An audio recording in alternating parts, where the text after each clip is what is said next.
Bonjour et bienvenue sur The Master's Voyage. Je suis Célestial et vous êtes les bienvenus sur cette chaîne. Anciens comme nouveaux abonnés, vous êtes très bienvenus. Veuillez ajuster vos paramètres pour une vidéo claire, soit en haut ici, soit en bas là. Cherchez qualité, c'est le mot qualité. Cliquez dessus puis améliorez la qualité de la vidéo au meilleur niveau disponible pour votre appareil.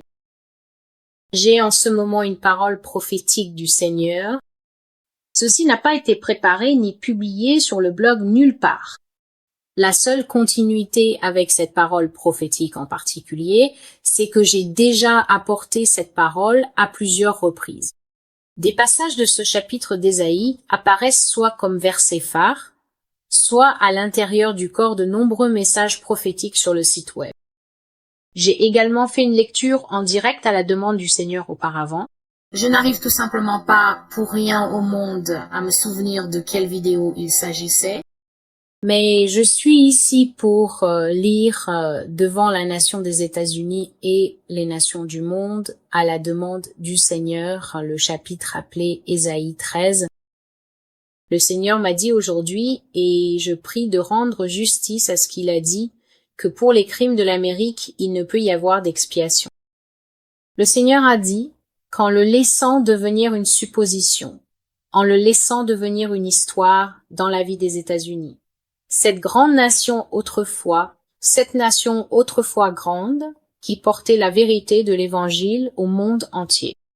Le Seigneur dit que l'Amérique a fait de lui une supposition, a fait de lui une superstition. Une supposition est une hypothèse. Une supposition, c'est quand on parle pas de mathématiques, parce que les mathématiques sont très claires, mais quand on parle d'autres domaines de la vie.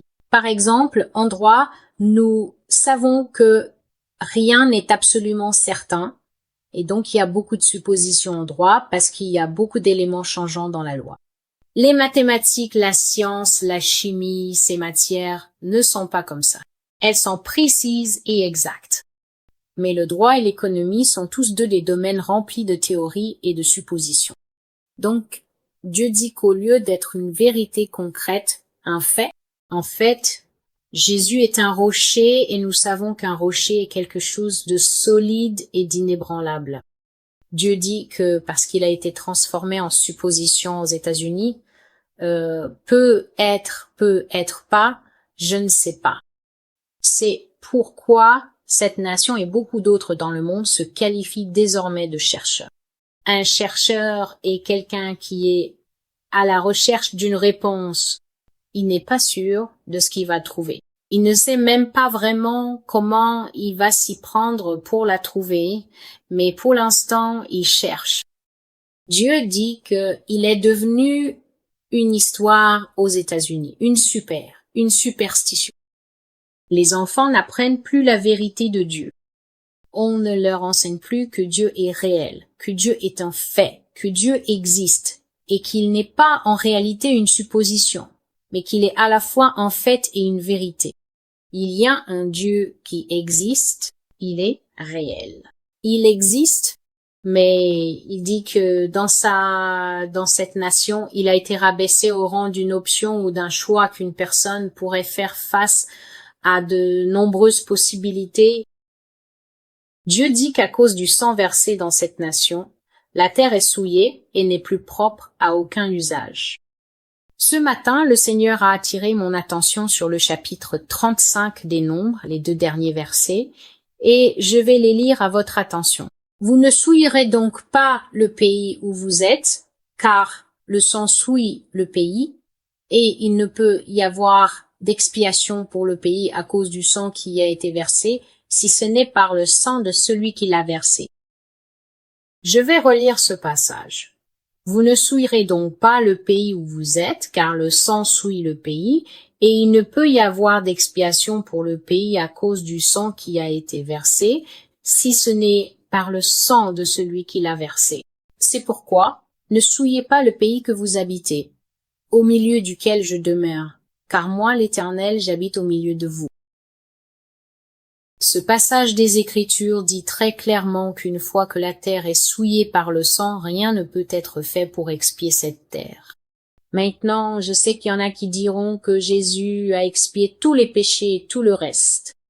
Le seul moment où vous avez accès à l'expiation que le sang de Jésus a acquise pour vous, c'est lorsque vous recevez cette expiation par la repentance.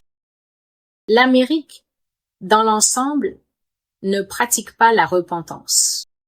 Cela se produit même chez les personnes qui se disent chrétiennes. Au lieu de se repentir, la majorité des chrétiens dans la foi moderne, non seulement ici dans ce pays, mais partout dans le monde. Veuillez garder à l'esprit que le Seigneur m'a demandé de publier cette vidéo, non seulement comme un acte d'accusation contre les États-Unis, car sa sentence sera assurément prononcée à partir d'Ésaïe 13, mais aussi comme un avertissement très sévère pour le reste des nations.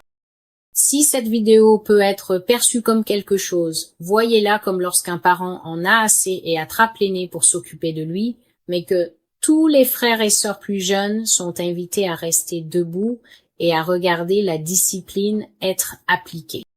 Il est trop tard pour cet aîné, mais pour tous ceux qui sont rassemblés autour pour regarder, c'est un avertissement de ce qui vous arrivera si vous suivez le même chemin que l'aîné. Vous ne pouvez recevoir que si vous vous repentez. L'expiation n'est pas accessible à celui qui ne se repent pas. Si un homme dit qu'il n'a pas de péché, comment peut-il recevoir la puissance du sang et du saint sacrifice éternel du Seigneur Jésus-Christ, qui l'absout de ses péchés, le justifie et le reconnecte au Père? Quiconque dit qu'il n'a pas de péché est un menteur, dit la Bible, et la vérité n'est pas en lui. Et pour la plupart, Dieu m'a toujours clairement montré que cette nation, ses habitants dans leur ensemble, en tant que groupe, ne pratiquent pas la repentance collective. Il y a que des poches ici et là, des individus et parfois des églises et des assemblées qui veillent à laver régulièrement leurs vêtements dans le sang de Jésus-Christ. Au lieu d'être portés vers la repentance, les gens sont portés vers l'autodéfense. Et c'est pourquoi l'expression « ne me juge pas » est si populaire aujourd'hui. Et cela me laisse perplexe, et ce n'est pas une perplexité organique comme si j'étais tellement intelligent que j'avais trouvé cela tout seul. Cela me trouble uniquement parce que le Seigneur me l'a fait remarquer un jour et a dit « Si les gens sont vraiment mes enfants et m'aiment vraiment, pourquoi sont-ils plus intéressés à se défendre contre la preuve évidente du péché dans leur vie qu'à tomber à genoux pour demander pardon, aide et grâce afin de surmonter le péché dans leur vie? » Je n'avais pas de réponse à cela, car évidemment, je ne l'avais jamais vu de cette façon jusqu'à présent. Si tu es vraiment un enfant de Dieu et que quelqu'un met en évidence une activité, une habitude, une tendance ou un comportement que tu as et qui contredit clairement la parole de Dieu, si tu es vraiment quelqu'un qui porte l'esprit de Dieu en toi, que tu aimes Dieu et que tu tiens à lui, pourquoi la première réaction est-elle « Tu n'as pas le droit de me dire que je pêche ». Pourquoi la première réaction n'est-elle pas « Je suis touché ». C'est vrai. Dans le livre des Actes, chapitre 2, Pierre a ouvertement accusé les Juifs d'être ceux qui ont tué le Christ. Pas un seul d'entre eux n'a dit « Ne me juge pas ». En fait, la Bible dit que les paroles de Pierre les ont transpercées jusqu'au vif, c'est-à-dire jusqu'à la partie la plus profonde et vivante d'eux-mêmes.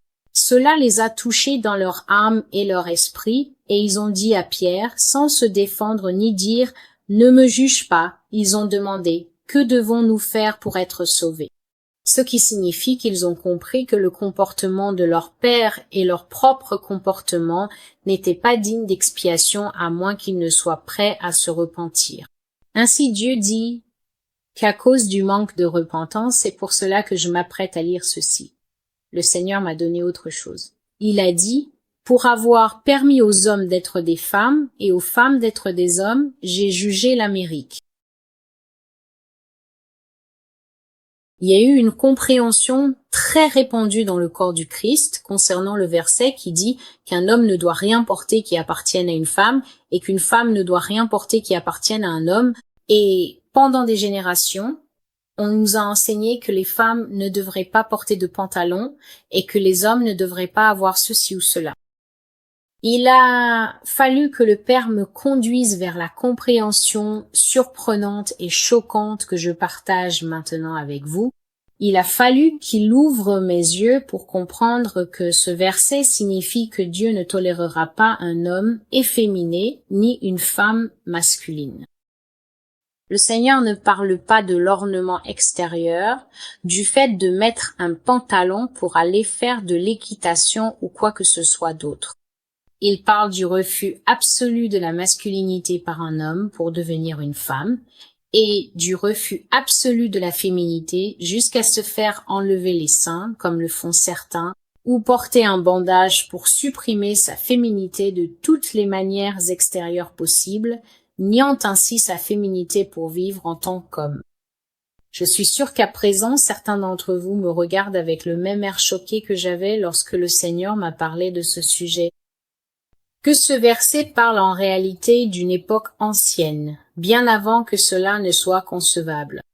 Je sais que cela se faisait dans l'Angleterre de l'époque victorienne, où c'était fait à des fins artistiques. Un homme se déguisait en femme pour jouer le rôle d'une femme dans une pièce de théâtre, ou une femme se déguisait en homme pour interpréter un personnage masculin dans une pièce. Mais Dieu parle de quelque chose qui probablement n'existait pas à l'époque d'Israël ou à l'époque de Jésus. Peut être que cela existait, car les Romains étaient assurément d'une autre trempe. Ils parlent du transgénérisme, où un homme non seulement porte des vêtements féminins, mais adopte complètement la féminité, en totale défiance de l'ordre naturel de Dieu, et le nie absolument pour s'attacher à la condition féminine. Et la femme adopte toute la personnalité, les traits, allant même jusqu'à infiltrer son corps de médicaments. Les hommes aussi. Les hommes se font maintenant pousser des seins et essaient de trouver des moyens d'utiliser l'espace à l'intérieur de leurs organes pour être enceintes. J'ai vu des articles de ce genre au cours des 3 dernières années environ, où la femme adopte aussi tout ce qui concerne le masculin, nie la féminité et s'accroche à la masculinité. Alors le Seigneur a dit, pour avoir permis aux hommes d'être des femmes et aux femmes d'être des hommes, pour être devenu le champion de la perversion et avoir subverti son ordre naturel créé dans le monde, l'Amérique sera ruinée.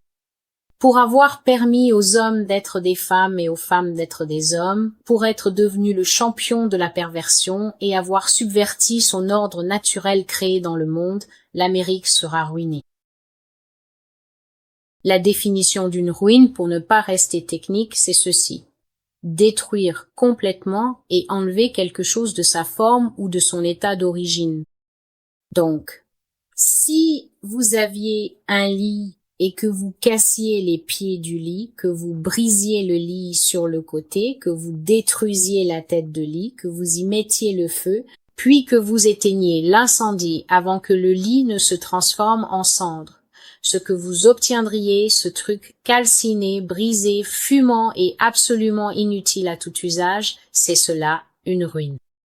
Chez une personne, lorsque vous avez pris toutes les drogues, eu tous les rapports sexuels, attraper toutes les maladies, introduit toutes sortes de choses qui font que votre corps devient peu fiable, brisé, instable et incapable de fonctionner comme un corps sain le ferait, on appelle cela une ruine d'une personne. Quand les dents ont disparu, que la vue est là, qui tremble, qui traverse une addiction, c'est ce qu'on appelle une ruine d'une personne. Et pour les villes, lorsque les murailles de la ville ont été détruites, qu'elle a été mise à sac, que ses habitants ont été capturés et tués, que les femmes ont été souillées, que les enfants, en particulier les garçons, ont été mis à mort, et que la ville a été brûlée par le feu jusqu'à ce qu'il ne reste plus que des morceaux déchiquetés de ce qu'il reste des bâtiments, cela, dit le Seigneur, c'est une ville en ruine. Dans les 3 descriptions que j'ai données, les États-Unis seront ruinés. L'oracle contre Babylone qu'Isaïe, fils d'Amos, a vu.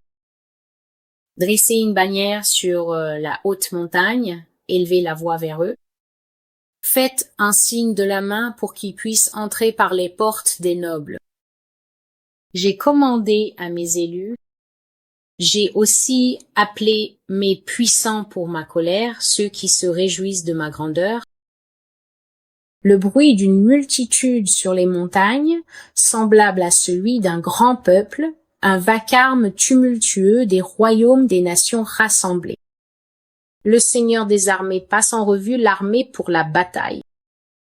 Ils viennent d'un pays lointain, des confins du ciel, le Seigneur et ses armes d'indignation pour détruire toute la contrée. Le Seigneur m'a envoyé dire aujourd'hui, en présence et à l'écoute de tous ceux qui entendent, que les nations de Russie et de Chine seront les maîtres des États-Unis. En particulier, cette fois, le Seigneur a parlé davantage de la Chine. Il m'a rappelé cette toute nouvelle tendance que nous voyons dans les actualités, où des gens attaquent inutilement et de manière nuisible des Américains d'origine asiatique. Et le Seigneur a dit ceci. Ils perçoivent et expliquent cela d'une manière politique. Ils lient cela à la crise sanitaire actuelle qui sévit dans le monde aujourd'hui. Mais le Seigneur dit, en réalité, cette haine est entrée dans le cœur de beaucoup de personnes dans cette nation contre les Asiatiques, et la raison en est unique. Il a dit, ils agiront de cette manière, et cela provoquera une grande provocation de la Chine. Le Seigneur m'a donné la compréhension dans mon cœur, et alors qu'il me parlait clairement, il disait que les Américains ne comprennent vraiment pas la Chine. Ils sous-estimant la Chine. Il y a peu des personnes qui regardent cette vidéo et possèdent d'innombrables diplômes. Elles ont étudié la géopolitique, les relations internationales. Malheureusement pour elles, elles vont tenter de filtrer ce que je dis à travers leurs diplômes, leur expérience et leurs années de lecture du New York Times. Vous ne pouvez pas filtrer la prophétie à travers autre chose que l'oreille de l'Esprit de Dieu vivant en vous, qui devrait d'ailleurs être en vous si vous êtes chrétien, afin que vous parveniez à la véritable compréhension de ce qui est dit. Donc, vous pourriez écouter et penser, oh, mais ce n'est que de la géopolitique, et oui, j'ai lu un tel et j'ai lu un tel, mais tout ce que Dieu dit simplement, c'est qu'il permet aux actions de l'Amérique de mettre la Chine vraiment en colère. Et la raison en est que peu importe où vont les citoyens chinois, la Chine veille attentivement sur son peuple, tout comme une poule protectrice veille sur ses jeunes poussins de 2 jours. Je ne sais pas comment cela se fait. Je ne sais pas si c'est censé être une expression d'amour pour la patrie, pour son peuple, ou si cela se manifeste par la surveillance. Mais ce que je sais, c'est que le Seigneur m'a donné l'impression d'une communauté extrêmement soudée, très soudée. Qu'ils soient ici ou chez eux, l'unité et la cohésion sont comme cela. Et Dieu me faisait essentiellement comprendre que par des actions irréfléchies comme celle-ci, ces choses vont provoquer une grande haine dans le cœur de la Chine. Le Seigneur m'a aussi fait savoir que la nation américaine est extrêmement paresseuse et qu'elle ne possède donc pas la capacité de comprendre la mentalité d'un peuple travailleur et industrieux. Dieu a dit que les Américains sont extrêmement nonchalants et qu'ils adoptent une attitude et une approche très détendue et laissez-faire envers presque tout. En revanche, les personnes qui vivent en Chine sont élevées dans l'industrie dès leur naissance, depuis le simple fait d'apprendre à former leurs lettres jusqu'à chaque autre aspect de la vie. Elles sont formées à l'excellence et à un travail acharné et rigoureux, que ce soit de leur plein gré ou à cause du type de structure gouvernementale qu'elles ont, je ne sais pas. C'est tout ce qui m'a fait savoir. Et cela est répété dans le livre des Proverbes. Le livre des Proverbes parle toujours de différents types de personnalités. Et Dieu compare constamment la personnalité de l'Amérique soit à celle du fou, qui est un personnage très présent dans le livre des Proverbes, soit à celle de la personne paresseuse, sur laquelle on ne peut pas compter, qui essaiera toujours de réparer les choses après coup et de rattraper ce qu'elle aurait dû faire dès le début. La mentalité d'une telle personne, a-t-il dit, ne pourra jamais comprendre la mentalité de celui qui s'engage vers l'excellence, qui n'a pas peur du travail acharné et qui est dévoué à l'industrie. Et lorsque la personne paresseuse provoque la personne travailleuse, la réponse sera douloureuse. Ainsi, les 5 premiers versets que j'ai lus disent clairement: agitez un drapeau sur la colline la plus haute et criez-leur avec force. Ouvrez les portes pour que les nobles et les dignitaires entrent. Cette nation sera inévitablement envahie et conquise. Je ne vais pas me disputer avec qui que ce soit à ce sujet. Le Seigneur me donne ces informations depuis la première fois où j'ai vu la nation de Russie envahir cet endroit. C'était au début de 2014.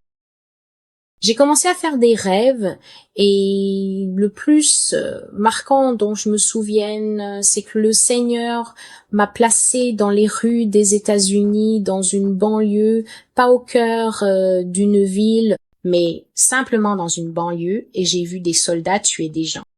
Et j'étais là, debout, en train de crier: courez, courez, sauvez-vous. Mais, bien sûr, comme je n'étais qu'un simple observateur, un témoin dans le rêve, personne ne m'entendait, et donc la scène se déroulait comme si je n'étais pas là. J'ai vu des soldats russes qui portaient des fusils, et au bout du fusil, il y avait ce couteau en forme d'éclair, la baïonnette, et ils l'enfonçaient dans les gens et les éventrait. Et je les ai vus faire cela à une femme enceinte. Et je suis sûre que je n'ai pas besoin d'expliquer cela. Mais pour la provocation, ce que le Seigneur m'a montré en vision, c'est que l'action de la Chine ici sera amère contre les Américains. Dieu dit: ils seront vos suzerains. C'est ce qu'il est en train de me dire en ce moment. Un suzerain est quelqu'un qui règne sans pitié. Il est le plus haut de toutes les hiérarchies dans le système féodal. Le suzerain est le dernier, celui à qui vous ne pouvez pas. Vous faites appel à lui comme à la Cour suprême et il dit oui ou non. Dieu dit: les Chinois seront vos suzerains. Il dit aussi que la Chine et la Russie viendront ici avec des alliés, et il dit qu'ils viendront même avec des nations dont il ne m'a jamais parlé.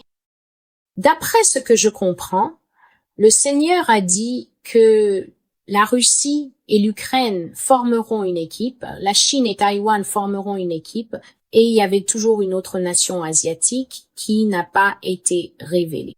Mais il me dit en ce moment: même toi, Célestia, tu ne connais pas la liste complète des nations qui viendront contre cette nation. Dieu dit qu'il y aura. Ce sera comme une mêlée générale. Et l'impression que j'ai en ce moment est celle d'une personne ou d'un animal. Ça ressemble plus à une ferme d'un animal, et tous les autres animaux ont une pierre et sont en train de lapider cet animal. Et cet animal que je vois est un pigargue à tête blanche américain avec les ailes brisées ici au niveau des rémiges, de sorte qu'il est incapable de bouger les ailes et de s'envoler. Les ailes ont été brisées à cette articulation et à cette articulation. Ainsi, l'oiseau est essentiellement allongé à plat sur le sol et se traîne. Et j'ai déjà vu cette image auparavant. Je vais essayer de retrouver cette prophétie et de la mettre en lien ci-dessous. Le Seigneur dit: les sanctifier, cela signifie qu'il a appelé ces nations. Il les a choisis. J'ai appelé mes puissants pour ma colère, et ils se réjouiront lorsque je les exalterai. Vous entendrez une multitude sur les hautes montagnes, un bruit tumultueux de nombreux peuples. Ce sont les royaumes des nations qui se rassemblent. J'ai une prophétie et le Seigneur m'a essentiellement dit qu'il y a des envahisseurs contre ce pays qui se cachent dans les montagnes rocheuses et les Appalaches. Les montagnes Appalaches, soit ils s'y trouvent déjà, soit ce seront les points focaux d'où ils descendront. Le Seigneur rassemble l'armée pour la bataille. C'est Dieu qui souverainement par son esprit attira ces gens pour venir combattre contre ce pays.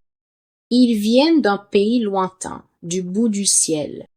Et par rapport à l'emplacement des États-Unis sur une carte, la Chine et la Russie se trouvent en gros à l'autre bout du monde. Du bout du ciel, le Seigneur appelle ses armes d'indignation pour détruire tout le pays. Voici maintenant des versets que le Seigneur m'a souvent donnés en 2014 et 2015. Très souvent, il va simplement répéter l'écriture encore et encore. Et c'est pour que je me souvienne de ce que Dieu a dit dans la dernière vidéo que j'ai faite. Je n'oublierai pas. Je n'ai pas oublié. Il est écrit, lamentez-vous, car le jour du Seigneur est venu. Il viendra comme une destruction de la part de Dieu.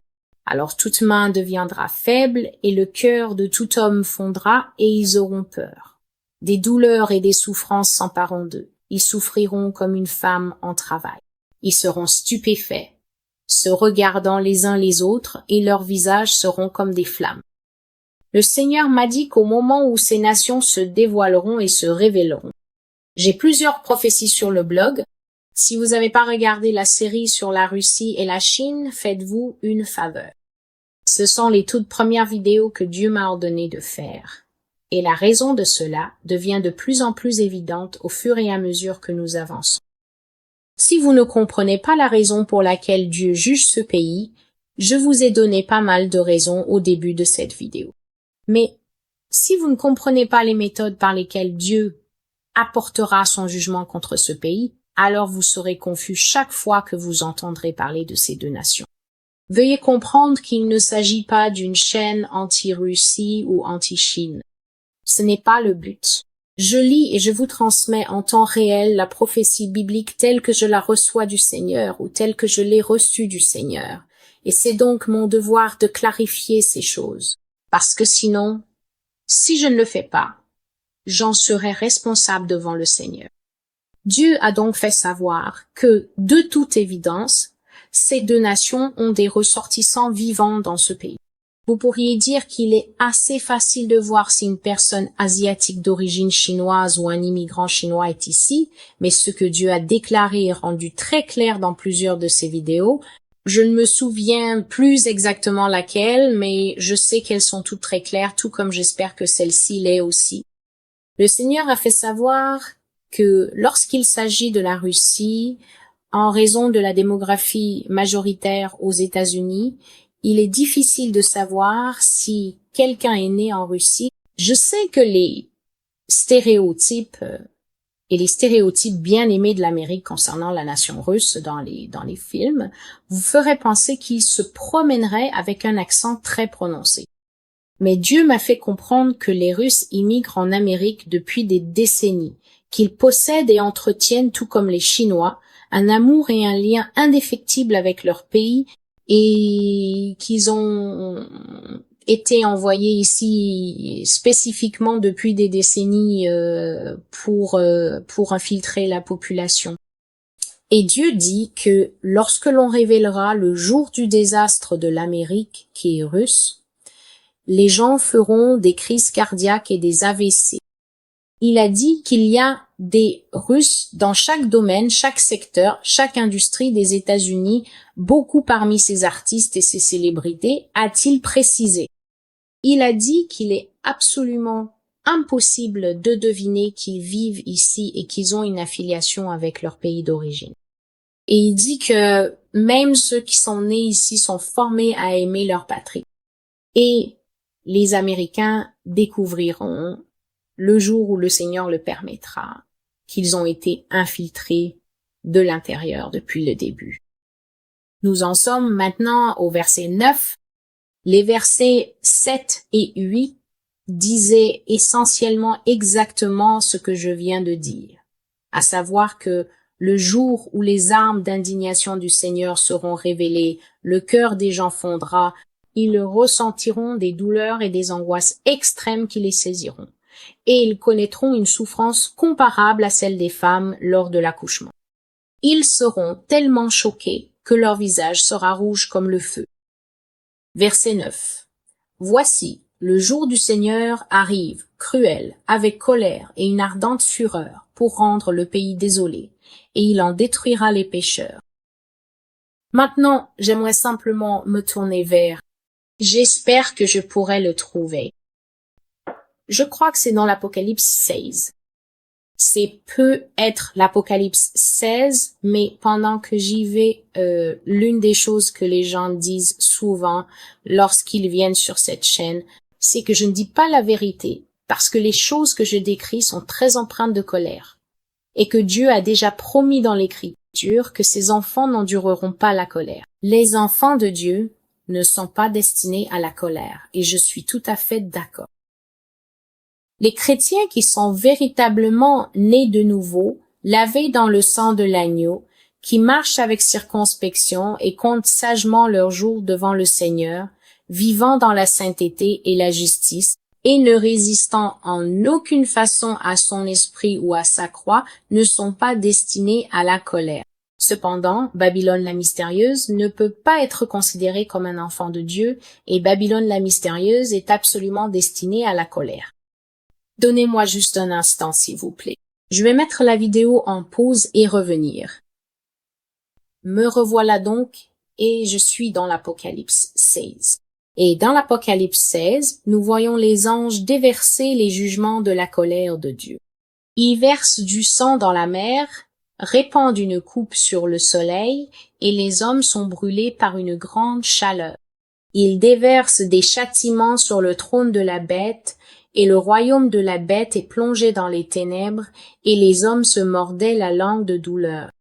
Nous lisons donc sur la colère de Dieu qui se déverse, puis nous arrivons ici au verset 19 de l'Apocalypse 16, et il est écrit. Et c'est le verset principal de la dernière vidéo et de la dernière prophétie que j'ai faite. Je n'ai pas oublié. Il est écrit ici. Or, la grande ville fut divisée en 3 parties, et les villes des nations tombèrent. Et la grande Babylone fut rappelée devant Dieu, pour qu'il lui donne la coupe du vin de la fureur de sa colère.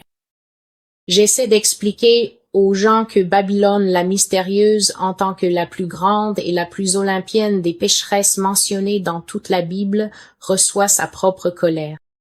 Et cela signifie que la nation américaine, alors que tous les autres pécheurs de la terre subiront le jugement de la colère, la nation américaine, qui est la grande Babylone, sera rappelée devant le Père, et il lui a réservé une coupe spéciale de colère. J'ai parlé d'une vision que j'ai eue dans les chroniques de la fin de l'esclavage en Amérique. C'est la 3e partie si vous voulez aller sur le blog et utiliser la fonction de recherche.